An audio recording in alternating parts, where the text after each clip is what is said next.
about teaching debating. It looks like we're just going live now. So if everything's working fine, can you just let me know in the chat that you can see and hear me, okay? The tech just did a very weird thing when I was trying to get it to go live.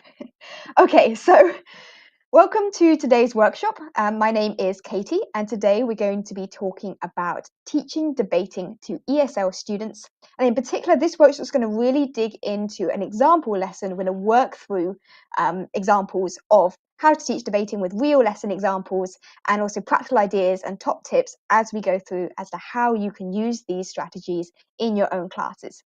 So it's very teaching focused today because I think that teaching and developing your teaching skills is so important for helping you as a teacher develop and for your students. And also, I know a lot of teachers here who are watching will be teaching independently, teaching your own private students, and something that's really going to help you in terms of growing your business, in terms of finding more students and keeping those students, is of course developing your teaching skills and becoming the very best teacher you can. Now, obviously, I'm not claiming to be the best teacher ever out there, but I always think that teachers sharing ideas, supporting each other, and having a look at what other teachers do is a really great way to learn from each other. Okay, I can see a few people joining us live in the chat. Great to see that everything's working okay. Thank you, Virginia. Tish Oriana, great to see you again. Thank you for tuning in. Tutor Eva, awesome, fantastic. Okay. So, in case you are new here, as there might be a few new faces, so I'll start with a quick intro to me. Hi, if you're new, my name is Katie. Most people know me as the director of Abridge Academy, but I've been an online teacher for over 10 years now. I'm a qualified classroom teacher here in the UK, but I've also taught, lived and studied in the UK, China and Japan before. So I've got a wide range of experience with students as well from all across the world, from my online classes as well as in-person classes. Particularly in China and Japan, I taught quite a lot of ESL-focused sort of debating type classes. And so today's webinar and this workshop comes particularly from that experience.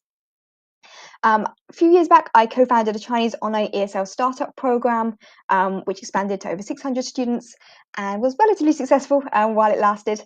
And that taught me a lot about the marketing skills and also what students are actually looking for and what parents are looking for in classes, which has very much informed my own teaching practice in terms of the actual teaching strategies and things as well. And right now, I'm an online teacher. I've got my own students, and I also sell curriculum and courses for online teachers like you guys. Okay. To see who else is joining us in the chat. We've got Lacey tuning in. Hi there, Lacey. Great to see you again. Fantastic. Great. So let's jump straight in. There's a lot to talk about today. First, I'm going to just summarize a little bit. If you missed our webinar we did a couple of weeks back about debating, I'm going to have a very quick overview of why you should be teaching debating, some of the great benefits for you as a teacher and for your students. That'll just be a quick run through. If you missed the one from a couple of weeks back, we did a whole webinar talking in depth about that topic. Then we're going to really dive into an example lesson and discuss some top tips and strategies as we go through the slides. I feel like that's the easiest way to share these ideas instead of just presenting a list of techniques, present it as an example so you can actually see how it gets put into practice. Then I have a bit of a discussion about how you can use pre-made debating lessons from the Abridge Academy curriculum to save you a lot of time lesson planning so you can just turn up and teach your amazing debating classes. And then towards the end, we're going to wrap up a bit with some ideas on, particularly this is for those teacherpreneurs who are looking to earn a little bit more with your online classes, so how you can teach group classes or one-on-one classes and some different strategies and approaches you can take with each. And also how you can link these debating kind of lessons into academic reading and writing skills, and also like test prep, for example. I'm going to look at some particular examples from the IELTS exam, and it's also in a lot of other important English exams as well, which directly build on the skills taught in debating classes. And of course, there's going to be a Q&A and stuff at the end. Feel free as well as we go through today's webinar to ask questions in the chat. It's live, so you can ask questions. If you're watching the replay, just pop your questions in the comments and I'll try and get back to those as soon as I can. But yeah, feel free to ask questions. It's always great to have ideas and feedback and insights from everyone as we go through. Hi there, Alison. Great to see you, Ali, as well. Fantastic. I'm not sure that's two people. Alison joined at the same time, or these are two separate people, but hello, great to have you join us. Okay. So first up, why teach debating? Let's talk about some of the really key benefits for you and for your students. So firstly, I think debating is a really fantastic way to teach those advanced speaking skills and grammar in context. You know, sometimes textbook-based lessons can feel a little bit boring for our advanced students. They just sit there memorizing a load of words and grammar, and it's really dull. So the idea of debating classes is that can really be a lot more exciting for them. I give them a real, actual practical context that they can use these advanced skills in. For example, like you're going to be working on things like, hang on, I made a list to help me with this. Working on things like conditional sentences, conjunctions, signposting words, how to structure more advanced, like kind of paragraphs of text, or when you're speaking like multiple sentences, how they can all link together and providing structure to that. Being able to explain your own reasons and opinions and ideas and using data and evidence to back that up. Also teaching students like active listening skills and how to listen and respond to other people's arguments, persuasive techniques to persuade them to think about your point of view.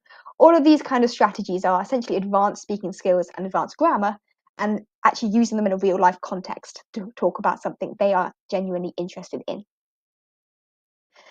And I mentioned already about exam technique and how important that is for a lot of students. And a lot of the skills you learn in debating are going to be incredibly helpful in a lot of other contexts. For example, a lot of English exams. Also, when it comes to things like interviews, I teach a lot of students who are looking to move abroad in the future, for like future study or for even work in the future. And something that comes up a lot in interviews is, you know, asking people to explain their point of view or explain their opinion or back up an idea with evidence. And all of that is stuff that you learn in debating, as well as, of course, the confidence to present your ideas and sort of speak publicly. And that leads into really important skills for their future studies, in particular when it comes to academic writing and discussions, that kind of thing. Okay, so super, super helpful. Another thing I think is really worth mentioning is that debating really ties into your students' own life experiences, interests, and opinions. I kind of mentioned already the kind of problem that a lot of intermediate to advanced students sometimes struggle with in terms of motivation and engaging with learning materials if they're just learning from some kind of generic textbook kind of lessons. Debating really links into their own opinions and ideas and lets them, you know, directly engage with something that they genuinely care about. And finally, for you as a teacher, you can really earn a lot more with these kind of debating classes because it's a really high value specialist niche where there is perhaps a little bit less competition from some of those mass market kind of companies. Students have got really specific goals and motivations for learning English, so they're willing to pay a bit more for classes that are going to really help target those specific goals. You can scale up your teaching with things like group classes, work particularly well for debating. And you can actually even expand to other markets like native speaking students, because a lot of kids who've got English as a first language also like to learn debating because of all the other reasons that are on the slide here in terms of sort of advanced speaking skills, interview technique, academic writing and discussions, critical thinking skills, team working skills, public speaking skills, presentation skills, formal writing skills, all that kind of important stuff that students all around the world need to learn. Ooh, getting excited there, sorry. I talk very quickly when I get excited about different things. Okay, but today I promised that we're going to dive into an example lesson. I know in the previous webinar we talked a lot about what debating is and how important it is, all that kind of stuff. So I just want to summarize that quickly in the previous slide. But today, feel free to review the previous webinar. It's on my YouTube channel. You can have a look if you want to review that. But today I really want to dive into some example lessons as to how you can actually teach this. Because I think debating scares quite a lot of teachers because it sounds complicated, and particularly with someone who's not done debating before and you've not had, you know, debating training yourself. I want to kind of give you an insight into how you can teach these strategies, even as someone who is coming from more of an ESL background rather than debating background, if that makes sense.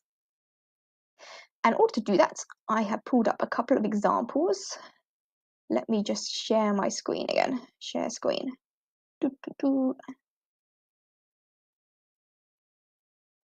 Right. Which one did I want to look at? Okay. I have a lesson here on selective schools, and this would be a really interesting one to have a look at. And I pulled this up because I had a few teachers asking me about this one recently. Oh, hang on, it's not on the screen. Hang on, give me a second. No, I did not want to do that. Hang on. Hide from screen, hide from screen. Start the screen share again. Share one screen. Nope. What the? There we go. Okay. Screen share is going a bit crazy today.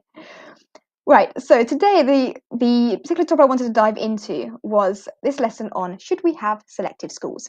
I picked this one because I had a lot of questions about this recently with a teacher who was teaching this lesson and was a bit confused about some aspects of the lesson.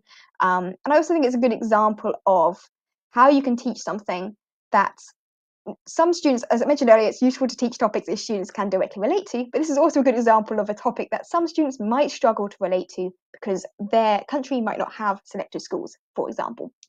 So I thought I'd pull this up as an example. I've got a couple of others we can look at later as well, but I want to work through this one to start with. Let's pick a student, someone in the chat who was looking enthusiastic in the chat. Let's pick Lacey. Lacey, you are an example student today. Okay, so let's start this lesson. This lesson is all about selective schools. And you might be thinking, what on earth are selective schools? Because actually outside of the UK, these are actually not that common worldwide. So this lesson I put together perhaps slightly more from a UK-based perspective. So for anyone who's not heard of selective schools before, here is some information. I always start this at the beginning of debating lessons, basically having a bit of warm-up, setting the context, asking questions that link this into your students' own experiences, and then perhaps providing that bit of context to really understand what this debate specifically is about. So selective schools are essentially schools that you have to take a test to join the school. There's a little definition there on the screen to help students with this concept. And then I've got a few questions that kind of link this into my students' specific interests. For example, asking them what they like learning in school. What school subjects do you like the most? And then when do they take their first exam? Now, depending on what country they're from, some students start taking exams really early on. Like schools will be having tests in class from the age of maybe 5 onwards. I'm not even joking. Some school systems do have a very big focus on test prep. Other exam systems, like other schools around the world, they might not have any exams at all until their late teens. So this is something that's worth kind of linking to your students' experiences and saying, well, selective school, you have to take an exam perhaps quite early on, maybe the age of 10 or so. Would you feel confident doing an exam at that age? Like, do you like exams? Had you even taken an exam before that kind of point? So this is linking that into their own personal experiences. And then I always have a few more slightly sort of stretch kind of questions that get them to really think a little bit deeper, that link into the actual debate itself. Like, are exams the best way to measure students' abilities? Some students might be really gifted at certain subjects, right? They're really amazing at art, but that might not be tested in an entrance exam. Or you could argue that, and this will come up in the debate later, students who've got sort of wealthier backgrounds, who can afford to pay for things like private tutoring, are going to be in a better position to do well in an entrance exam than a student who comes from a poorer background and can't afford to pay for private tutors, right? So this is something they might want to sort of bring up. The point of these warm-up questions, I spend like 5 minutes on them. So it's not going to be a big, long debate. I don't always ask all of the questions. It depends on the student and where the conversation is going. It's more just getting them to link in some initial ideas from what they already know from their own experiences and warm them up to speaking a bit more in English. That's the point of this kind of part of the lesson. Okay, so after 5 minutes or so of chit chat, we then move on. Now, depending on the lesson, the next part would be various different things. In this specific lesson, I thought it would be really helpful to provide some context as to what we mean by entrance exams and selective schools and linking it to the UK system, because many of my own students are looking to move to UK schools in the future. In other debates, and we can look at another example in a moment, there might be, for example, some data to look at, or there could be all kinds of things. We're not getting into the debate itself yet, but some data and some initial context to then build our arguments on. Right, anyway, in this particular one, we're looking at selective schools here in the UK, and I've got an example from the 11 plus exam, some information about this exam, what it is. You take it at age 10 or 11, it's required to join some selective schools in the UK. And there's even some example questions for students to have a quick look at.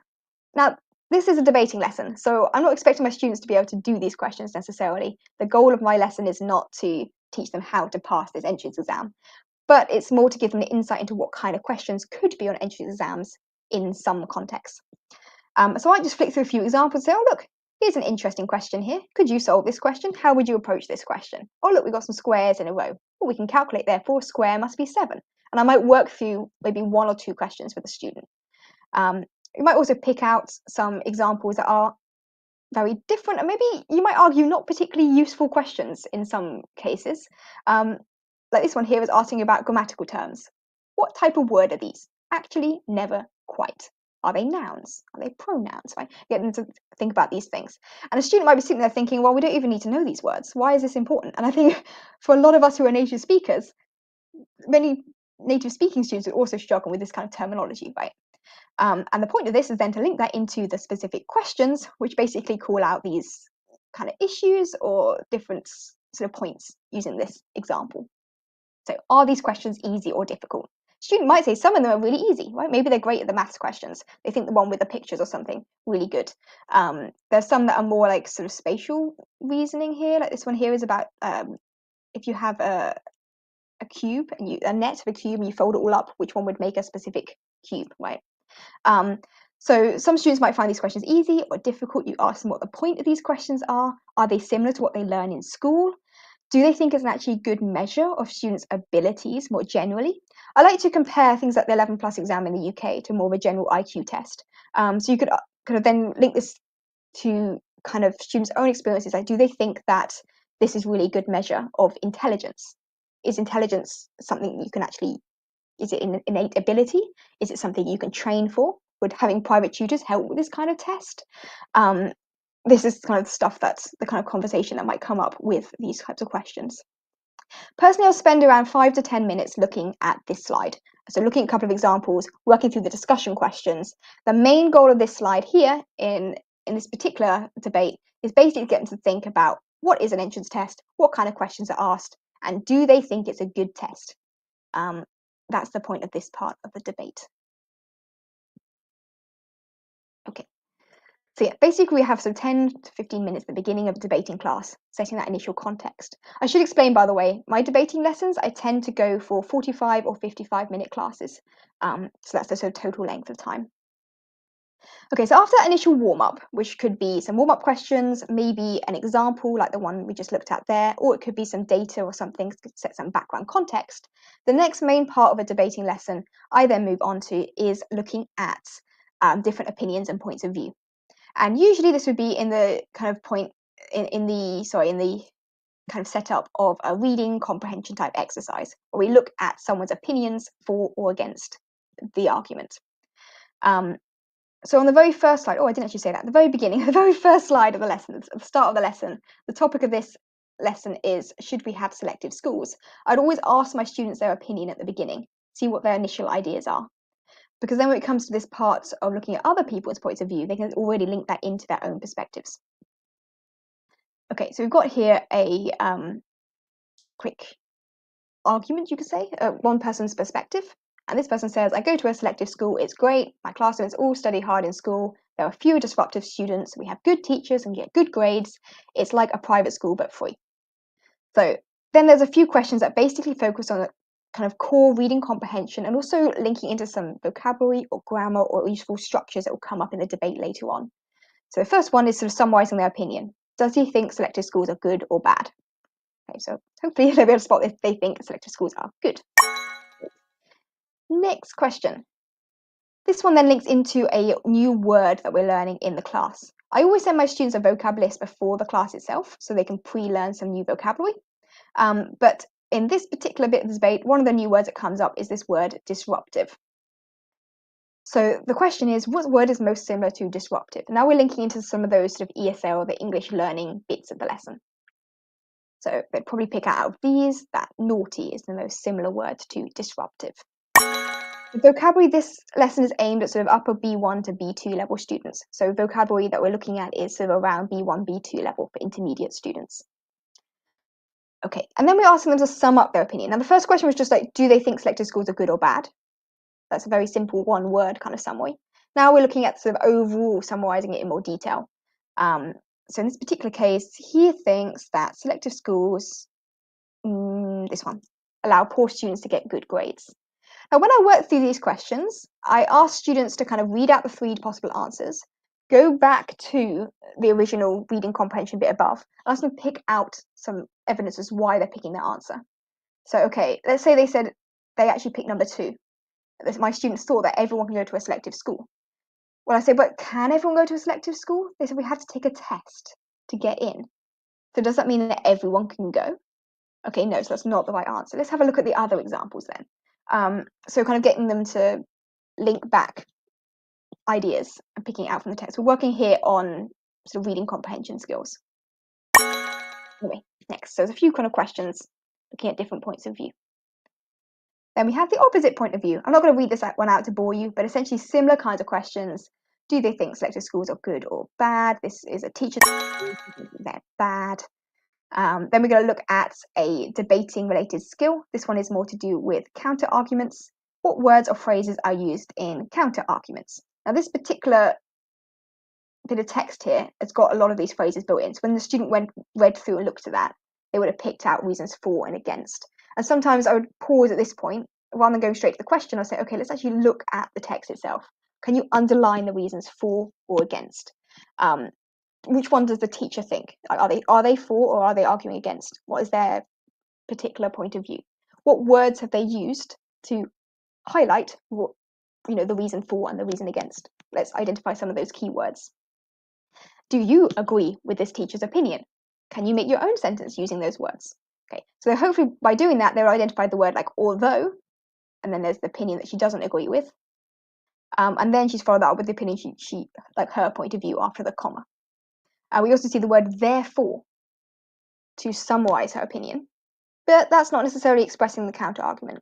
So that might be one they might pick out by accident. So we kind of quickly point out, okay, is this actually an argument or is this just like a point of view, a perspective? Okay, then we've got some people claim that, or some people say, some people think. Okay, that's a different point of view, but actually, blah, blah, blah. Because they might pick out these kind of words and get them to sort of identify, okay, are these reasons for or against, or are these summarizing opinions, or are these giving reasons? Hopefully from that they'll pick out that these two words, although and some people say, are the ones used to introduce a counter argument, like to introduce the opposite point of view that then they're going to counter. So I rambled a bit there. This is something that I gradually build up in debating lessons. So maybe the first time you do this kind of debate, they might struggle with the concept of counter arguments, that kind of thing. But after several debating lessons where we come across several different examples, it starts to build up that confidence without it feeling like a really long, boring grammar exercise where we spend ages just writing out endless counter arguments. Okay, and then just like the previous one, Miss Smith's perspective, we also want to summarize her opinion. And she thinks that selective schools are bad for poor students and mental health. Now, in this case, I might actually kind of get the pen out and annotate the different kind of key things. So she said that these schools are not good for their mental health. Okay, that's one point of view. And this whole paragraph is talking about that, kind of the counter argument, and then introducing this idea. And then in the second paragraph, what is the paragraph about? And the student might say, okay, the paragraph is about poor children can't get in, they can't pass the test because they haven't had tutors. Okay, so that's the second one. So by looking at the two paragraphs of text and identifying what the core topic, the overall topic of that paragraph is, that then helps us with the summary of what her opinion overall is.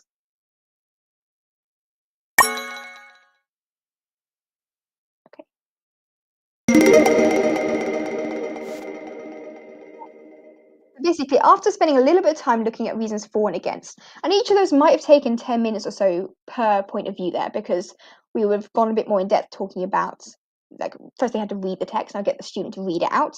I might ask them to identify the key reasons for and against. I might ask them to say, do they agree or disagree? And then we'd work through those comprehension checking questions that were there on the screen. So that might take 10 minutes per point of view. So now we've got another 20 minutes or so into the lesson. So we're now around halfway through the lesson.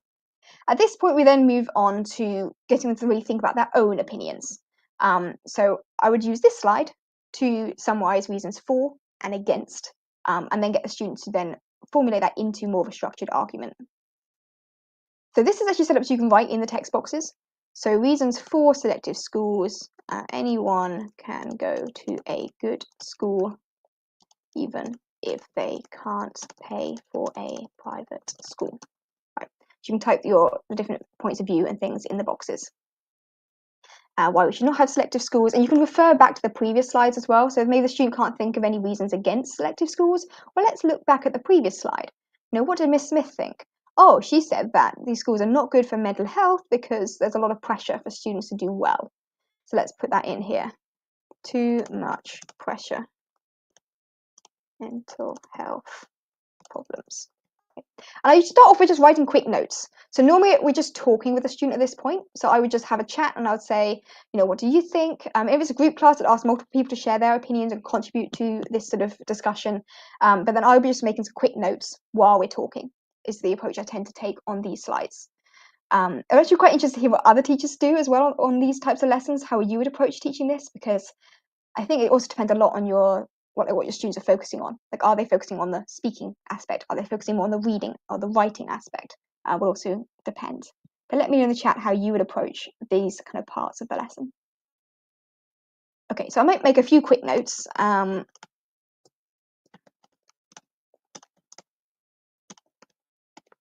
Right, put a few key ideas in. And then I'll start to work with students to turn these quick bullet point ideas into more formulated arguments. Now, often when students first sort of state their point of view, it's not going to be a perfectly grammatically correct sentence. And that's okay. We're just collating ideas at this point. Okay, so we're just writing it as quick bullet points. And then I might go through, okay, now let's make this into an actual sentence. You know, there is too much pressure in selective schools, which can cause mental health problems, right? So you start turning these into actual sentences. Now, once we've got actual sentences, I might then pull out some of these tabs on the left-hand side that you can see here, which give sort of structural prompts and useful keywords to help them turn this into more of a kind of extended and higher level argument. So, for example, we first want to introduce our point of view. I think because. So I asked the student, okay, what do you think? Well, I think we should not have selective schools, right? We should not have selective schools. Because, and I would leave it at this point, I'll come back to that afterwards. We always do the summary after going through the arguments. Firstly, there's too much pressure. So I'm going to use this keyword here, firstly. Okay. Secondly, okay, and I'd ask my students to be using this. I ask them, okay, looking at these keywords, which one do we use to identify the first and number one point that we want to make? Oh yeah, the word firstly. Let's write this in here. Okay, put that in there. What's the next point? Okay, it's our second point. So which point do we use to introduce the second point? Oh, secondly. Excellent. Okay, so I put those sort of things in like this. And then therefore, we should not have selective schools. And again, I get the students say, okay, therefore, what do we write after therefore? Is it another reason? No, it's not. It's our own opinion again. We're stating the opinion. So let's, summarize the point of view. Okay, now we're going to go back to this beginning part. We said, I think blah, blah, blah, because, well, what are our main reasons? Well, the first one was something about pressure and mental health. The second one is about only rich kids can go because they are bad for mental health and social mobility. Depending on your students' vocabulary, they might pick different words, but ask them basically identify the two key topics of the paragraphs, the ideas they put in, and then come back to this initial bit to add in the because, blah, blah, blah. What are the key topics that they're going to talk about? And then this way, we've helped them provide an actual structure to their argument, and they've been able to turn what was just a couple of bullet points into a few paragraphs of text. Now, I've gone through this really quickly for the sake of today's webinar, but with a student, this would probably be like another 15 minutes or so worth of talking about their point of view. And if there are multiple students in the class, I get them to kind of try and get one to do one point of view, another student to give the other point of view, and give different opinions and perspectives, and sort of go between the two. Okay, after structuring it, depending on where my students are at in terms of developing their skills, I might leave it at that point and be like, great work, awesome, let's wrap things up. Or I might then dive into some of the more advanced debating topics that we would have kind of gradually introduced through earlier parts of the lessons and in other debates that they've done. So the second topic, the second tab on the left here that you can pull out is forming counter arguments. Although, blah, blah, blah, actually. So there's some little structures to help them. So I might say to my student, okay, can you use one of these sentence structures? An example from the other point of view. Can you now make a counter argument? And so my student might say, although some people say that anyone can go to a good school, even if they can't pay a private school, actually, only rich kids can afford private tutors. You might notice it's actually the same as their second point. So this point might say, oh, we've actually repeated ourselves. So let's have either come up with a different second point, or let's just remove that. Let's just go from here. Secondly, although some people say blah, blah, blah. So get them to kind of reformulate their argument and give a bit more detail. You can see we've added now an extra, more extended sentence to our debate here. We're working on building these more advanced sentence structures. And again, I might pick out another one or two, depending on whether this is something the student really needs to focus on, or we're just reviewing, consolidating previous learning. But we could get them to come up with a couple of other counter arguments if we'd gone through and made some more bullet points on the left there. I'm going to be honest, most of my students that I've got at the moment, we've probably only got up to this point in terms of their debating skills. But if you've got more advanced learners, you can also pull up the level up tab. And the level up is going to give them some more examples, get them to give more evidence, use data, make conditional sentences, add a rhetorical question, using more persuasive speaking techniques, that kind of thing, to add a lot more detail. So I might say, okay, let's do some real data and numbers. So maybe, usually with advanced students, I get them to research some of this stuff before the class, or maybe it's a lesson we've actually already had some data from one of the earlier slides. But let's say we had some data on like mental health problems in selective schools. Over 60% of students in selective schools struggle with stress. I just completely made that up, but let's pretend you'd actually gone and looked up some actual real evidence to back up that point. And you can just pull up Google there and then and search for some of that data, right? Because that's teaching your students research skills and the ability to look up information and then understand the information they found online. Like maybe they've pulled up like a pie chart or something. You say, okay, let's look at that pie chart. Let's pick out a percentage. Let's pick out a number from that pie chart that we can write in our debate. So use that as a way of building that sort of data research and discussion skills. Or maybe we're going to make a conditional sentence. If we had more selective schools, maybe this is the other point of view. If we had more selective schools, then students' grades would improve, or whatever, that kind of thing. But these are just little prompts for you as a teacher to help them extend and build longer arguments. Okay, so having gone through that process, I then get them to read out that overall argument, and then maybe we could build it into more of an open conversation. So as they're going through, I might then counter that. Okay, you said that there's too much pressure in selective schools, but actually I disagree. I think all schools have a lot of pressure. What do you think?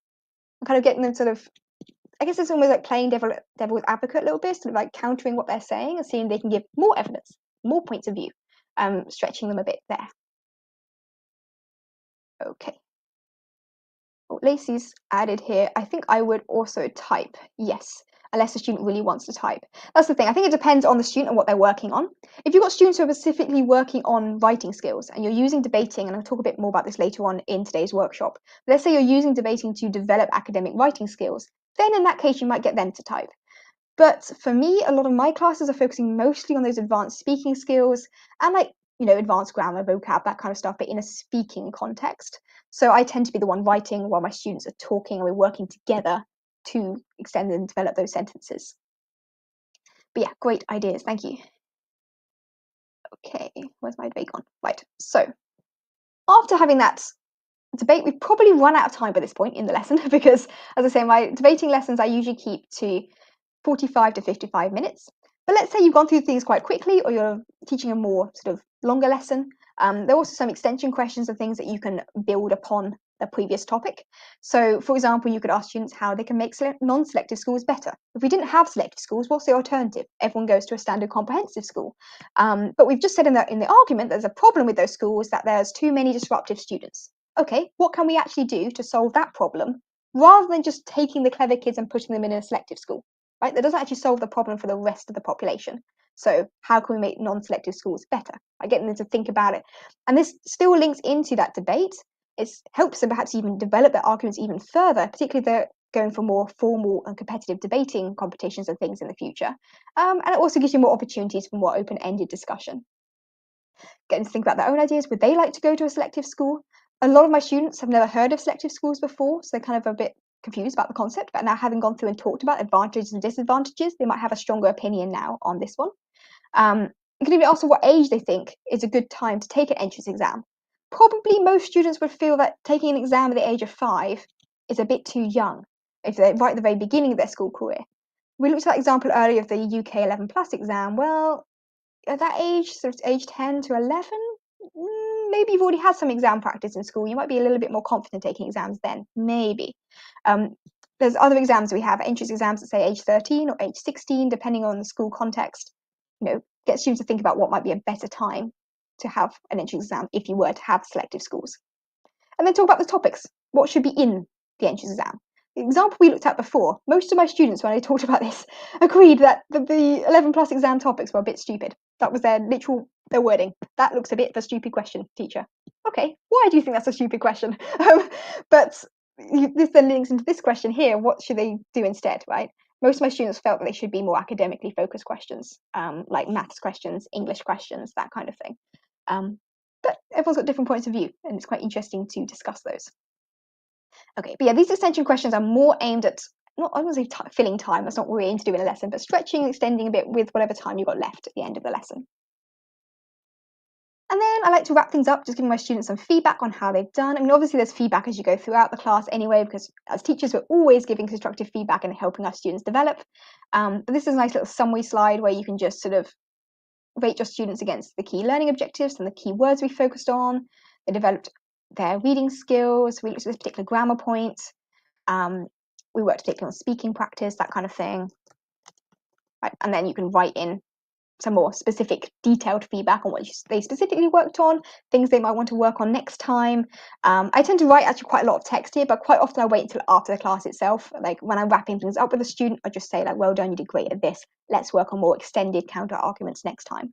And then I'll write out more detailed feedback for the parents afterwards. Then I take a little screenshot of this and send it through as my class feedback. But that was just an example, kind of work through of an example lesson, a few tips and strategies as we went through. I feel like I've talked a lot there. So that was one example lesson. I have a few others we can look at, but I think maybe that is enough examples for this time. It might be more helpful to go and have a look at how to link this into specific skills. Let's do that. Right, hide this screen share, show this screen share. Okay. Yeah, I hope that gave you a few ideas as to how you can teach different parts of these lessons and how I like to structure things. So, hang on, what am I doing? Right. Is that showing properly? Yes, it is. Right. So, that particular example we looked at, some of you guys will have recognised as being one of the lessons from the Abridge Academy curriculum. I just want to quickly summarise a few things about the Abridge Academy curriculum in case it's something you might want to consider. And then we're going to move on to talking about how we can link debating into academic reading, writing, and test prep skills. So the Abridge Academy curriculum, a little bit of a quick overview, has 50 pre-made debating lessons on a wide range of topics, are particularly designed for teens, I would say, pre-teen to teenage students. So these are topics that often relate to things like schools or popular culture, things like phones in school, animal testing, language learning, should it be required in schools, these kind of topics, right? So the idea of these are a bit more relatable to students. There's also specific skill development. Now, the one we particularly looked at was one of the newer lessons that are quite flexible and open-ended, but you saw we had those pull-out tabs, we had like the questions on the, when we looked at the paragraphs of text, the opinions, different perspectives, there were those multiple choice questions that quickly identified key vocabulary or grammar points or sort of structural, like debate-related features of the text, right? There's also some of the lessons in the curriculum that have got much more detailed skill development practice built in. Here are some examples on the screen behind me, where they've got more interactive activities and stuff that develops specific skills. Like here we're looking at using evidence to back up a point, or we've got a gap fill exercise focusing on vocabulary, practice writing rhetorical questions, that kind of thing. So there's structured skill development built in. And then the new lessons like the one we just looked at today are a lot more flexible and have that kind of opportunity to focus more on the general speaking skills and flexibly link to those advanced speaking skills, sentence structures, writing skills, grammar stuff through those like pull-out tabs, and you as a teacher using that to prompt them to focus on different things depending on the specific needs of your students. So, and oh yeah, the other thing, they also all include downloadable worksheets. These workbooks, they have every lesson, it's like a 2-page workbook for every lesson, developing specific skills, helping them organize and structure their arguments. There's writing practice exercises, independent research tasks, that kind of thing, which link it to a lot of the wider skills around debating.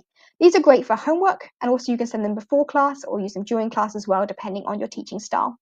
I haven't put a picture on the screen here, but there's also like a vocab list as well for each lesson, which has got all of the vocabulary, definitions, example sentences, and space for them to translate it into their own language, so they can pre-learn key vocabulary before the class, so when they turn up, they're already ready to understand and use those words in the debate.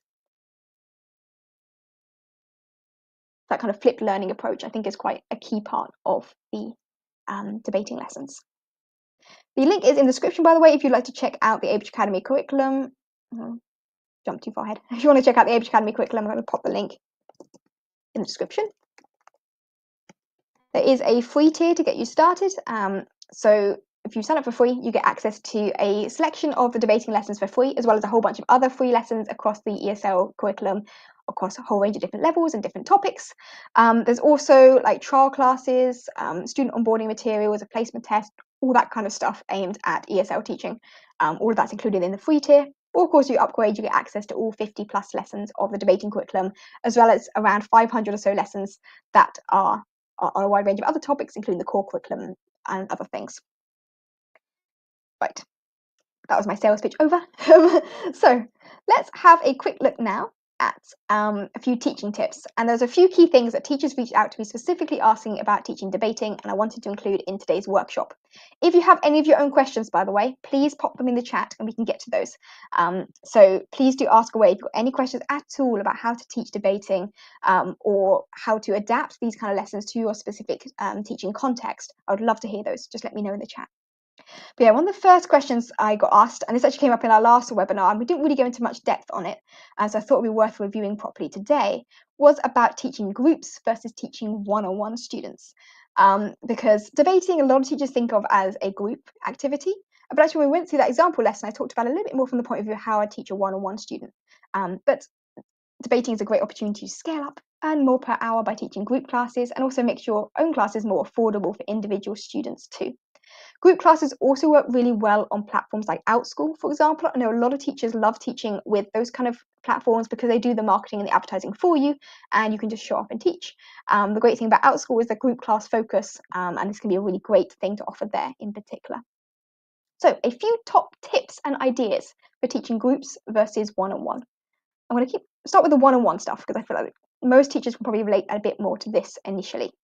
So when I'm teaching a one-on-one student, I always, these are my sort of strategies. I always encourage students to prepare arguments before the class itself, like the kind of pre-learning. I send them the worksheet before the class. I ask them to prepare arguments for both sides. So don't just think from their own point of view. I want them to think more widely and maybe research different perspectives as well. Then in the class itself, I'll ask them for their own opinion, and that's often right at the very beginning of the class or when we get to the main debate section. And then I'll kind of play the devil's advocate a bit to prompt them to kind of test the strength of their arguments and really argue back with me a bit more. Even if I agree with their opinion, in a debating class, it's not my job to have my own, it's not my job to win the debate. It's not my job to convince them about my point of view. It's my job to teach the student how to defend their point of view and how to present it more eloquently, right? So I'd always try and think, okay, I'm going to pretend to be the other point of view and then probe them with questions and really kind of dive into maybe some little flaws in their arguments or things they haven't given enough detail on, or can you give an example for that kind of thing. And then I ask the student to switch and argue the opposite point of view. A lot of students struggle with thinking, like putting themselves in someone else's shoes, and I think that's a really important skill for them to develop. So I'll get the student to go think about the slide where we had the arguments for and against listed and we kind of wrote out the arguments, right? After doing that, I'd get them to switch and argue the other perspective against me. When it comes to the slides note section as well, I kind of showed you as we worked through that example earlier, but we'd use it to work together on improving any grammar. Like if when they're speaking, they made some grammar mistakes, I'd write out their initial mistake and say, okay, what was the mistake in this bit? Let's work through that. We also looked already at how to add sequencing words, firstly, secondly, or extending their sentences, giving more detailed arguments with those counter argument structures, giving evidence or examples, that kind of thing, right? And I'd be doing all of that live on that screen with them. I'd also recommend something that I think really helps, and this kind of goes into how to adapt the Abridge Academy lessons to your specific students is to research their country or their background before the class itself. So you've got evidence, statistics, and examples that they can more directly relate to. So we looked at the example lesson there about selective schools, right? Let's say your student is in a country that also has selective schools, but it's different to the UK. But their exams are going to be different. So I might research what the selective entrance exams are in their country, and look into that. They might also have a different kind of context where, like the UK, we think of selective schools in terms of grammar schools, which are free if you pass the test. Whereas I have a lot of students in China, and some Chinese schools that are private schools have entrance exams. We also, some top schools in the UK also have entrance exams like private schools as well. But I might research how selective admissions works in their country, or they might not have anything at all, in which case that's also worth knowing before the class. So yeah, research that particular topic and how it relates to your students' sort of cultural and their background. Okay, that's sort of one-on-one students. Now let's imagine we're teaching a group class. How would we do things a little bit differently in a group? So it depends a bit on the size of the group. If it's a really small group and my students are like from the same sort of background, that kind of thing, I'll often do it in a similar way to how I did one-on-one. By small group, I mean like 2 or 3 students. But let's say I'm teaching a larger group of students. And this could be like 10, 15, 20, or even more students, depending on how great you are at advertising, really, and advertising your classes. I also know some teachers who use these in like school teaching contexts, right, where you might have a classroom of, say, 30 students. How could you adapt in that case? So the first thing I'd really recommend doing with group classes is to get your students into breakout rooms, or if it's an in-person scenario, then put them on tables to talk in groups, right? And give them time and a structure and prompts to prepare their arguments beforehand. I usually send them the worksheet before class, but I tell them that during the group class itself, like in their breakout rooms, they need to get their worksheets out and compare what notes they made before the class, like arguments for and against, and then work with each other on adding a few more arguments to a sort of overall list that they're going to use in their group to argue one point of view. You can also, in a group class, depending on your teaching platform, use polls to collect different opinions. So, for example, if you're using a platform like Zoom, it has a poll feature where you can ask your students to vote on the poll on the screen. Same as well, and I think ClassIn's also got that. That can be really helpful if you've got a large group and you don't have to ask each individual student separately to say their opinion, because that'll take ages. You just want a quick overview at the beginning of the class before you jump into the details. Have a little poll. What do you think? Agree or disagree? Done. When it comes to taking notes, now in the example we worked through together, we wrote them all on the screen there, on that sort of overview page. Now, when you've got a larger group, that might be a little bit difficult to do, particularly if they worked on things outside of, like, in their own separate breakout rooms, that kind of thing. What I really recommend doing is setting up a shared Google Doc or whiteboard that they can all annotate and edit at the same time and add their own notes collaboratively. That can really work well in a group setting. When it comes to the actual live discussion and debate part, assign roles and a speaking order for the debate. Don't just have a sort of free-for-all chaotic chaos where you just ask everyone, what do you think? And then 20 kids all try and talk at the same time, right? Have a specific role. If they had breakout rooms and groups, let's say you got 5 students per group, you might say, okay, one of the tasks they had to do in the breakout room was assign who's going to be number 1, number 2, number 3, and who's going to be wrapping up their argument at the end, that kind of thing. And there actually, if you research competitive debate formats, and we have some lesson slides in the Abridge Academy curriculum that introduce these, some competitive debate formats have a set speaker order that you could follow. But yeah, make sure you have a plan and you write it on the screen who's doing what in which order so they can follow along with that. And then here are a few key things I think for classroom management in general for group classes. I personally have a policy that in a group class, if you're not speaking, you should be on mute. That's just, I say, to avoid background noise. Because let's be honest, just small things in the background, if you've got lots of students, it can just interrupt and disrupt the flow of things. And then I call on specific students to answer individual questions. So I won't necessarily get them to answer all of the questions, particularly if it's a large group, they can't all answer the whole class. Think of those warm-up questions, for example. We had like 5 or so warm-up questions. If you've got 10 kids and they're each answering 5 questions, that's basically 50 responses you have to listen through. Let's say you keep them short, it's only 1 minute per student replying, that's 15 minutes of warm-up. Too much time, right? So call on a few specific students to answer questions and get other people to respond in the chat if they're not called on to answer. And use timers to limit the response time as well, particularly if you've got a class of kids who like to talk non-stop, and you want to give everyone a fair opportunity to speak, right? That's why you call on specific students and you say, okay, you have 1 minute to answer the question, go. and start a timer on the screen. That could really help. Okay, that was a little bit there about groups versus one-on-one. Let me know in the chat if you teach groups or one-on-one classes. I'd actually be really interested to hear what format everyone's doing. I feel like most teachers start with one-on-one, but quite a few teachers I've talked to recently have been branching out into group classes. So I'd love to hear if anyone's been doing that. Okay, and while you're thinking that, I want to kind of, I'm just aware of the time, jump into the next topic, which is about teaching academic writing skills and test preparation in particular. And this is something that I think is an untapped potential of debating lessons. If you're someone who teaches test prep, let me know in the chat which tests you prepare your students for. I would love to hear what your students are working towards and how that might align with the different levels and things that we've been looking at. But yeah, academic writing and test prep, these are topics that can feel incredibly boring for a lot of students. If you just pull up past papers all the time, let's work through this reading exercise. So dull, okay? Whereas having a debating class that's links to their own opinions, links to topics they're genuinely passionate about, has like more of that speaking focus and that active engagement all the way throughout the class, can actually be working a lot of the skills that they need for those tests, but without it feeling like a boring test prep lesson. Personally, I would recommend that these sort of debating type classes you can use in the sort of longer term build up towards an exam. So let's say they know they're taking the IELTS exam next December, okay? So it's like 6 months or so away from today. You might not want to jump straight into practice papers for the next 6 months, right? That's going to be too much and really, really dull. So you might spend the next sort of 3 to 4 months just doing more general skills development and things like debating classes and other things as well that link into the core skills they need in general for the test. And then the last couple of months is when you do more intensive focus of actual practice tests and real questions. Obviously, research the test beforehand so you know what skills they need to develop and what kinds of questions they're going to be asked, so you can sort of gently practice those in the longer term build up and link those into your debating lessons. But I think something like debating is a much more gradual and fun way to introduce those key skills. Okay, come back to the previous question. Sorry, I should have given you guys more time to answer. Lacey's saying, so far, 1 versus 1, but I'd like to try groups. Fantastic. And hopefully that gave you a few ideas as to how you can approach that.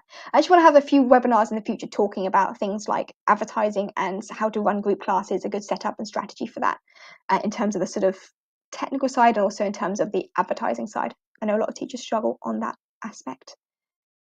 Tish Oriana is similar, great, teaching one-on-one, but seriously considering groups now. Fantastic.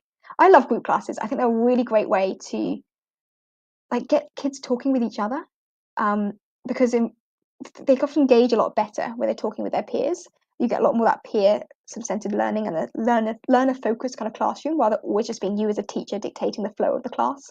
In a group class, you can be more of a facilitator of those discussions instead of always having to lead everything.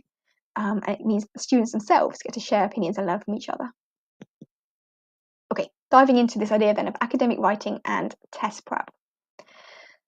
So, when it comes to teaching academic writing, I think things like debating, you might think is debating speaking focused, right? But actually, a lot of the students that I teach want to use the debating and the topics we're using in our debates to work gently and gradually on academic writing skills. So there's actually 2 key ways, like tools you can use to help this. Firstly, there are the lesson slides itself. Remember we had that slide that gave an overview of reasons for and against. On that, you can be working on extending their arguments. You can get the student to type, get the student to write and kind of formulate those arguments themselves, right? Another useful tool are the workbooks. So in the workbooks, there are writing exercises where they can like write a short counter argument or something like that. And there's also like a more extended writing section where they can write a couple of paragraphs arguing for or against the argument. And using whichever one you use, like in class itself, I often pull up the workbook, I put it on the whiteboard. I use Koalago, and you can just import a screenshot of that bit of the workbook into the whiteboard itself, or you upload the PDF directly. And then we work on things like signposting, adding those words, firstly, secondly, therefore, in conclusion, maybe building on certain skills like using evidence or writing counter arguments, developing more persuasive techniques like emotive language, rule of 3, rhetorical questions, that kind of stuff. Again, it's very flexible depending on what your students are working towards and where they're currently at. I don't try and do all of this in the first lesson. I'll usually start off with just basic structuring. Okay, firstly. Secondly, this is not too complicated for them to understand. and it immediately starts to sort of upgrade the quality of their writing. Yeah. Then I might say, okay, now you've got those points, let's find some evidence. Let's just write a quick sentence with that. So I gradually build up these skills between, like, over a series of, you know, multiple months worth of lessons. We gradually introduce and reinforce these. I have some examples of this. Okay, so this is examples from one of my students who has been taking classes. We've been doing debating in particular for, I want to say, about 9 months or so now with this student. When we first started out, we just looked at those sort of structuring and sequencing kind of words. So, and you can see this is just a quick screenshot from the whiteboard that we worked on. This was using the workbook. We worked on their workbook response together, just using those structures. I think blah blah blah because blah blah blah. Firstly, secondly, finally, therefore. Okay, and I got them to kind of write out the argument. Then we identified the reasons 1, 2, and 3. Added those key words to help give that structure, and sort of gradually work through it that way. Then we thought, okay, now let's take it to the next level and add in some counter arguments. And this was from a debate that was about space exploration. I think the specific topic was, should the government spend money on space exploration, something like that. And the thing I found my student was struggling with was when we made counter arguments, you'd often pick two completely unrelated things and kind of mash them together into the sentence structure. Like, although it's dangerous for astronauts, actually space exploration is not that expensive. Like, you pick up two different topics. One is about safety, it's dangerous for astronauts. Actually, it's not that expensive. Well, that's about finances, unrelated. So we spent quite a bit of time in class talking about, okay, we need to categorize the reasons for and against into categories. What's the arguments about safety? What are the arguments for and against about finances? That kind of thing. And then we came to this part of the debate, and she wrote out the counter arguments, and we highlighted the reasons for and against in the counter argument and the key words, and made sure we're sticking on the same topic each time. Sorry, that was a bit of an extended explanation, but yeah, so we've gradually built it up. Now we're going to add the counter arguments in, and you see she's still using that, like, firstly, therefore, some of those signposting words from the first few lessons. This wasn't just 1 lesson and 2 lessons, by the way. We probably did like 3 lessons just focusing on structuring these sequencing words. Okay, then we looked at counter arguments for maybe another 3 to 4 lessons, right, and gradually built it up. Okay, the next thing I started working on is adding more like emotive language and sort of detail in her responses. This particular one was looking at modal verbs and how you can use those to kind of add more emotion and feeling, like we must save the animals, this kind of stronger expression, right, a bit more emotion. And then more recently, we've been working on how to summarize arguments to provide like the intro, like the beginning bit and the last bit, the very first sentence and the very last sentence, and how those at the beginning set up your argument and tell the reader, or in the spoken debate, tell the listener what the key things you're going to focus on are, and at the end wrap it up and summarize those, right? So we looked through the arguments. She came up in this case with 2 key arguments. The first part was about health. This was on the topic about being vegetarian. Should everyone be vegetarian? And there was 2 key things she identified for her reasons not being vegetarian, which were to do with health and to do with culture. So we then worked on that initial sentence. I think everyone shouldn't be vegetarian for 2 reasons, health and culture. And in different classes, we worked on different ways of structuring that initial sentence. You could use the word because, or you could list out the arguments slightly differently. But we went through and kind of looked at that, and as you can see, she's still using those signposting words. She's still got, I think, some counter arguments in there, maybe. Not quite sure, this particular example. And she's still using emotive language, that kind of thing. So we gradually built it up. Ooh, hang on, my computer's just, there we go. Okay. So yeah, that's a little bit on how you can use this to work on writing skills. With that particular student, by the way, like with this particular student, I would say that we spend probably about 20 minutes or so at the end of class working on this writing. And we often do this instead of the overall summary of reasons for and against. We might actually skip that part and instead go straight to the writing bit, because that's what she really needs to focus on a bit more. So it depends on what your student's goals are, right? This particular student is actually quite confident speaking, but she struggles a lot more with the academic formal writing. She's looking to move to an English medium school, so she really needs to work on that. So that's why I've been focusing on these. Okay. The other key question that came up a lot, and I know a lot of teachers are interested in, is how we can link debating into test prep. And I've pulled out a few examples here from the IELTS exam. I'm going to go through this quite quickly, so I realise we've already been talking for an hour, so thank you so much everyone for sticking around. But I want to give you some ideas as to how these debating skills link into the skills they need to demonstrate in specific exams. So here are some examples from the academic reading test in the IELTS exam. And this particular one, they were given a large bit of text. I didn't bother putting this on screen because it was too big. They were given a huge amount of text that was all about, I think it was the Olympics, reasons for and against the Olympics, like are they actually good for host cities or are they bad for host cities, something like that. There's actually one of the debates that we have in the Abridge Academy curriculum, which you could use if you wanted to use this as a kind of practice question. But yeah, one of the key things they need to be able to do is like pick out specific information. They need to identify, whether the author is arguing for or against, maybe matching information or answering short answer questions and summarising the key ideas. So let's jump into the kind of questions they get asked. So for example, here they've got to match up the sentence with like the kind of correct ending to the sentence, if that makes sense. So for example, the first part is bids to become a host city. You could say maybe A, help smaller cities develop basic infrastructure, maybe. So you're matching like the beginning and the end of a sentence. And it's linking into the key ideas from the text, which was essentially it's an argumentative text, which is kind of like a written form of a debate, right? So you'd pick out, like look back at the text and then pick out the arguments they gave, and then use that to complete this sort of sentence completion exercise. Here's one that links a bit more directly into sort of debating reasons. This is basically saying, do these statements agree with the information given in the reading passage? And you've got to say true, false, or information not given. A bit like how in our debating lessons, we looked at the different perspectives and asked, students to say, like, what are their opinions for and against? Why do they think that kind of information? And then finally, the next part, again, this is all linked to the same reading passage, which is about the Olympics. And they're asking now you to pick out specific information from the text that the author proposed as alternatives to the Olympics. And again, they had to select, in this case, I think it was two answers. So again, it's going back to picking out arguments, picking out ideas, picking out examples or evidence from the text, all of the stuff that we worked on in the kind of reading different perspectives part of our debating lessons. That was the reading bit of some of these tests. I mean, different tests have different questions, by the way. I just picked IELTS as quite a popular one. Let's have a look at a writing kind of part of the test. Now, in the writing part of the test, there's actually two parts to the IELTS writing section. The first task is around 150 words or so, about 20 minutes.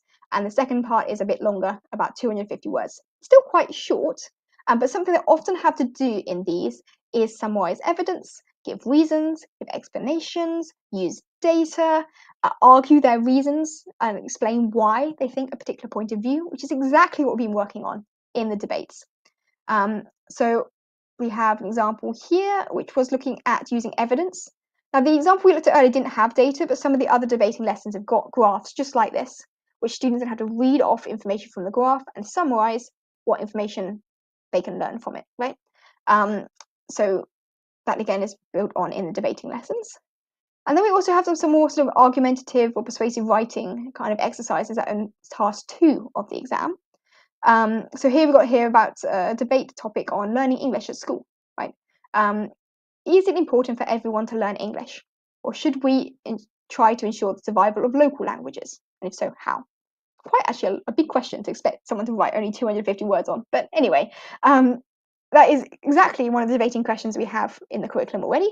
So it's one that's helping them prepare arguments through our debating lessons. And then we're basically just writing down, just like that example I showed you with a student earlier, where we wrote out a couple of paragraphs explaining reasons for or against, depending on what your point of view is, and then giving evidence and sort of giving more detail and stuff as well. Here's another kind of question. Some people believe that teaching children at home is best for a child's development, while others think it's important for children to go to school. So this is about homeschooling. Oh, look, that's another topic that's also already in the Abridge Academy debating curriculum. Discuss the advantages of both methods and give your own opinion. Give reasons for your answer and include relevant examples from your own knowledge or experience.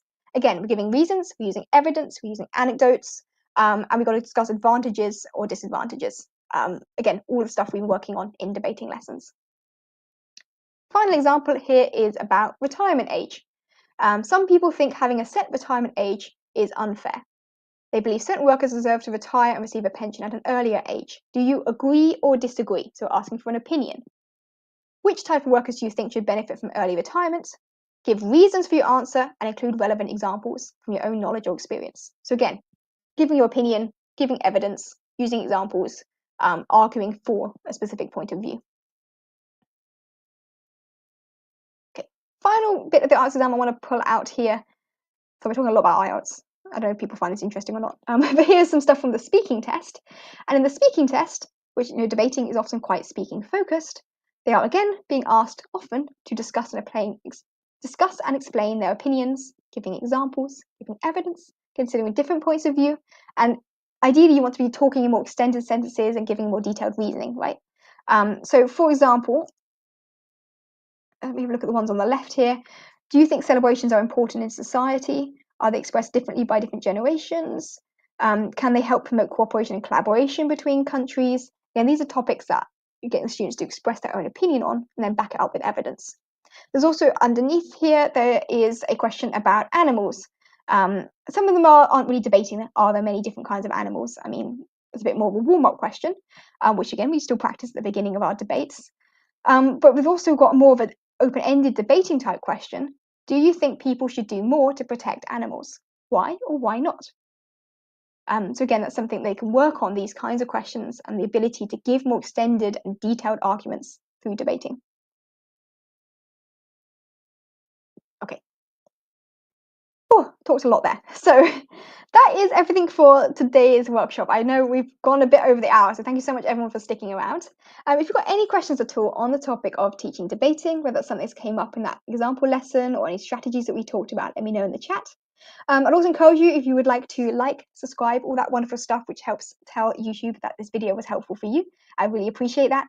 And do stay tuned for future webinars I've got coming up on a huge range of different topics related to teaching skills, related to marketing, related to sort of launching or scaling your independent teaching business, a whole bunch of other stuff that I've got planned.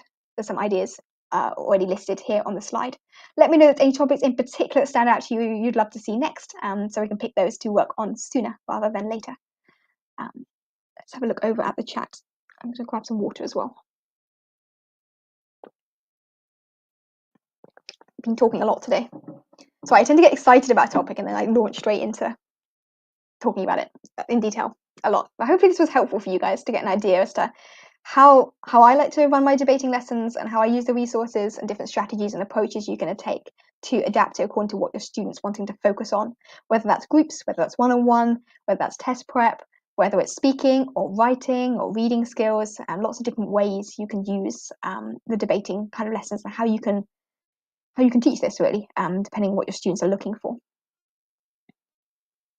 Lacey saying thank you, Lacey, thank you for tuning in and your questions and things earlier. That's great. Elizabeth joining us. Hi Elizabeth, you've tuned in a little bit late, we're just wrapping up, but you're welcome to zip back to the beginning. If you just rewind the video back to the beginning, you can start from the beginning and watch it all the way through. The replay will be available, so don't worry, you can watch the replay to catch up on everything you missed on. Okay, any questions? Otherwise I might wrap things up here. I feel like I talked a bit at everyone today, but yes.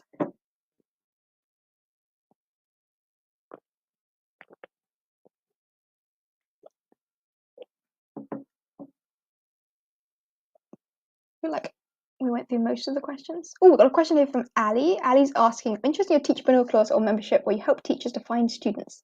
Tell me more about that. Okay, so Abridge Academy focuses on teaching resources. So the Abridge Academy membership is a teaching resources membership with pre-made interactive lesson slides, just like the ones we looked at earlier, to help you save time planning your lessons, for specifically designed for online teachers, although we have many in-person teachers who use them too. There's also a short course I've got, which is quite extended, it's quite long actually, a rather long course on teaching the Chinese market. It's got lots of strategies for advertising within China in particular. It focuses on marketing strategies, and as well as a few other things to do with how to set up and sort of structure your business if you're teaching Chinese students.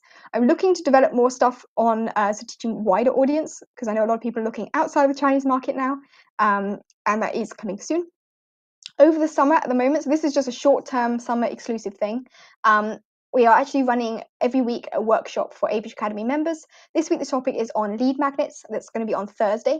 Every Thursday, same time as this webinar, but on Thursdays, we have a workshop exclusive for members where we work on implementing things and creating stuff and doing things that are going to help you as an independent teacher find students, grow your teaching business, and sort of scale up. There's a whole bunch of stuff we've been working on. So far, we've looked at email marketing. We've got lead magnets coming up. What did we look at the last one? Goal setting, and we looked at, we made a referral, like a resource for encouraging your students to refer their friends. So we worked on referral marketing strategies as well. That's what we've done the last month or so. And this is something we're just going over the summer. So it's for Abridge Academy curriculum members until end of August is the plan, every Thursday. So you're welcome to, if you sign up for the curriculum, you're welcome to come and join those. I don't know if that answered the question, but yeah. Okay, Teacher Oriana saying thank you. Awesome. Glad this helped. Okay, I think I'm going to wrap things up here then. So members, I'll see you guys on Thursday. We're working on developing lead magnets this week. We're going to have some templates that you can use for creating your own lead magnet to use either for email marketing, or you also use it if you're working on sort of messaging type marketing strategies. And we'll talk a bit more about that on Thursday. But yeah, the focus is going to be on lead magnets, actually putting together and using the templates to create something that you can actually put into action straight away. That's the goal of our workshop on Thursday. For everyone else, you're also welcome to come along next Tuesday. Every Tuesday, I'm running webinars on a whole range of different topics. The topics are listed on the screen right now. I haven't yet picked which one is coming next week. Maybe I'll do a vote in the Facebook group or something so people can vote on which topics you'd like to see next time. But one of these topics will be coming up next week, same time, same place, Tuesdays at 7 p.m. UK time or 2 p.m. Eastern, whatever it is in your time zone, same as today's session started. Okay. Alice just asked, link for signing up for the curriculum or for the Teacherpreneur course? The curriculum, just go to Abridge Academy, put it on the screen. So for the curriculum, just go to abridgeacademy.com. If you just Google, you see the name on the screen, Abridge Academy, go to Abridge Academy and there's a link there to sign up for the curriculum membership. If you're looking for the course, let me just quickly find the link. This is focusing on Chinese social media marketing. I put the link in the chat for you right now. And that is like a structured self-paced course you can work through, covering a whole range of different topics, including a lot of marketing stuff about understanding China, like understanding the Chinese education system and linguistic challenges and what students from China are particularly looking to focus on. We dig into the finances and what kind of rates to charge, how to attract higher paying students, and negotiation strategies that work with Chinese students, how to get paid from China. Then we dig into social media platforms, and the main focus really is on the social media marketing skills, looking at Xiaohongshu and WeChat in particular, building a social media marketing funnel, optimizing your accounts, what kind of content to post, how to master the algorithms, that kind of stuff is covered in that course. You also get a free coaching session with me if you sign up, which is super helpful, hopefully. Yeah, but if you want to join the weekly workshops, those are for Abridge Academy curriculum members. You just need to join the curriculum. You don't need to sign up for the whole course. So yeah, link is in the chat depending on what you are looking for. But in general, most things can be found just by Googling Abridge Academy and then whatever, like Abridge Academy curriculum or Abridge Academy Teacherpreneur course or something, it should also come up. Okay, well, that's everything for today, guys. Thank you so much for watching. I hope this was helpful. Don't forget to like, subscribe, all that wonderful stuff. And I'll see you again, same time, same place next week for our next free webinar on one of the useful topics listed below. Have a great evening or rest of your day, and see you next time. Goodbye.